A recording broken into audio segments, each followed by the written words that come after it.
trying to give it everything. 308 average. So tomorrow I'm running my 9th marathon here in Barcelona. The weather is terrible and it's raining, and tomorrow it will be sunny and quite chilly. It's not my favorite weather conditions, but because I am the science of pace, I know how to pace myself perfectly for the new PR. So the target is to go at least 1 second quicker than my previous best, which was in Berlin in 2024 at 2 hours 49 minutes and 48 seconds, and the second best was 2 hours 49 minutes and 52 seconds in November in Valencia, just this last November. So my secret weapon in training is the lactate control. So most of my quality sessions are tempo efforts at around about 2.3 to 3.0 millimoles of lactate. So this is the moment of truth. 8 days out of Valencia, pace 4:00. Can I hold it for the marathon? 2.5 borderline. So if I'm lucky, I probably can. And one of my favorite training sessions is 5 times 10 minutes at this effort, which is right about the marathon effort or slightly under. I'm not a high mileage runner. My average is like 70 to 80 kilometers a week, and so this is enough, and this is well enough to run the marathon at 250 or even faster. And I was not I've never been a professional runner. I've been running all my life with only 15-20 kilometers a week, and only reasonably recently I went up to 70-80 kilometers a week. The most important to use the science in your training, and also the pacing. There are many ways how to pace yourself precisely, and so as I say, my secret weapon is to estimate your is to check to find out your lactate measurement at goal marathon pace. To me it was working reasonably well for the let's say at least past 2 marathons. I'll give you an example. Before running a marathon in Berlin, I did many measurements, and I found out that my target lactate level at marathon pace, at marathon effort, is around 2.5 millimoles. So to me this worked really well. I am not encouraging you to follow these readings, because everyone is so highly individual that you cannot use these 2.5 for yourself or try to interpolate in any ways. You have to do the lactate measurements yourself, and once you find out what is your optimal lactate reading for the marathon distance, this will be it. To give you an example, I'm a reasonably high lactate runner, so my threshold is approximately 5 millimoles. So I run my half marathon in say 79 minutes, and my average lactate reading is 5.0. And for my 10k pace I have average readings of 10 millimoles. This is highly individual, but to me it was working really well, like 2.5. And before Berlin I was doing tempo sessions at pace of 3:58, and so at 3:58 I had the lactate readings of 2.5, and the end result was right around 4 minutes per kilometer, and it could have been even better if I was not stopping, if I had not lost 1 minute for the pit stop. And so last Valencia I had 2.5 millimoles at pace of 4:00, and this resulted in 2:49.52, which was actually pace of 3:59 according to my chorus, and 4:01 I think the official result. And well, because obviously I have to use the same coordinates for the training and the pacing myself, so I use the watch, and I use the watch either street or GPS to make some kind of reference to the pace, and so that's why there is some slight difference. This time around I did a tempo session, and lactate was reading 2.3 at a pace of 3:55, and so this is a little bit encouraging, and this suggests that I should try to run with the average pace of 3:55.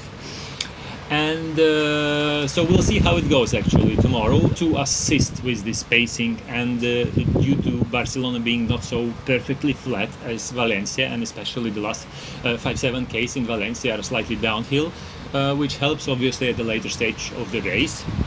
Barcelona is the other way around. The last 2 kilometers are going uphill and are most demanding. This is where the race starts in Barcelona for the last 2 Ks, and so it is a bit more hilly than Valencia and Berlin and some other courses, some other flat courses. So it's not perfectly flat, so it could be a bit more challenging than it was in Valencia or Berlin. And so I will be using the Pace Pro on my Garmin. So I had downloaded the course, and the Pace Pro had split the course to 6 segments according to elevation profile. And so this I will share the screen somewhere here how it all looks.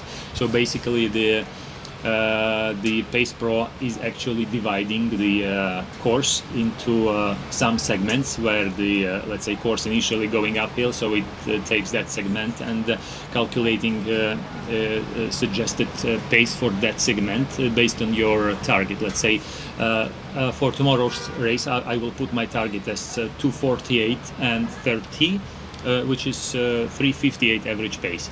And so the distance will be set as 42.53. Of course not 42.2, because on your watch reading it will never be 42.2, because you're making some extra distance, some extra meters by evading some other runners or not following the perfect line. But doesn't matter. You always read for the full marathon. You always read something like 2, 3, 400 meters more than the official distance, official 42.2. And so this is also taken into account always when I set a target on a watch. I always put something like 42.50 or 42.55. And so tomorrow it will be 42:53, because I managed to find a course on the Strava, and I downloaded to my Garmin Connect, and of course it's synchronized with the watch. So here, and so I will put everything here on the screen also, so that you can see how it all looks. And this should ideally be guiding me along the course. And so I will be taking the uphill section slightly slower, the downhill section slightly faster.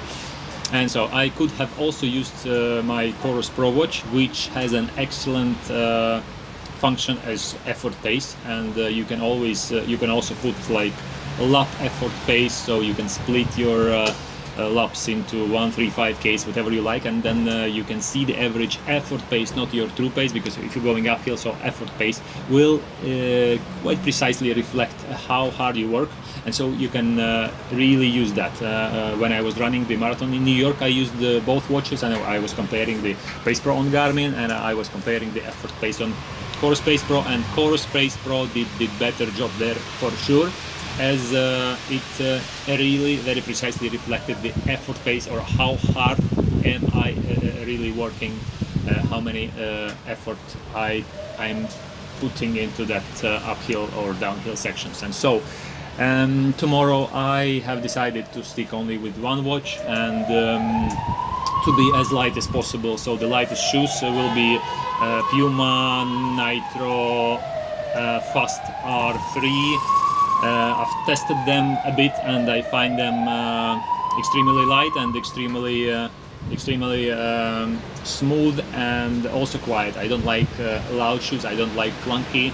I don't like these sounds when you're approaching someone from 30 meters and they are annoyed by the noise of somebody's making with their loud shoes. I don't like that, so I like the Puma in this matter, in this regard, and I hope it will also assist me in the fast running. Or in the running fast. And so yes, so that's the plan. Fueling, as I already did that in New York and Valencia, 7 gels or 7 Morton gels 100 and 2 drink mixes. mixed into 2 bottles. So 1 bottle I will be drinking on the way to the start line, then the second bottle I will carry with me for the first 5k, and the intention will be to consume that water with the Morton drink mix for the first 5k, and from 5th k to consume gel at every 5k. So this is the plan. These are two points of how to pace myself or pace yourself properly. So what I used to say, that the blood never lies. So if you see some lactate reading at a certain pace, you can rely on that. And also the breathing never lies. So as I often say to my friends who I help with coaching, that you have to listen to your breathing. So get used to checking your breathing. Let's say my marathon pace, my marathon effort is exhale every 3 steps, inhale every 3 steps. So if you wish to breathe more frequently, if you tend to shift to, let's say, 2 steps breathe in, 2 steps breathe out, that means that I'm already over that marathon effort, and this will inevitably result in a worse result and in a worse scenario towards the end of the marathon. So I know that for sure, and I strictly follow my breathing. This, along with the lactate measurements, really significantly helps in pacing yourself properly. Heart rate is not a really good indicator, so it can fluctuate depending on many conditions, and so breathing, lactate, and your experience. So see how it goes tomorrow. Thanks for watching.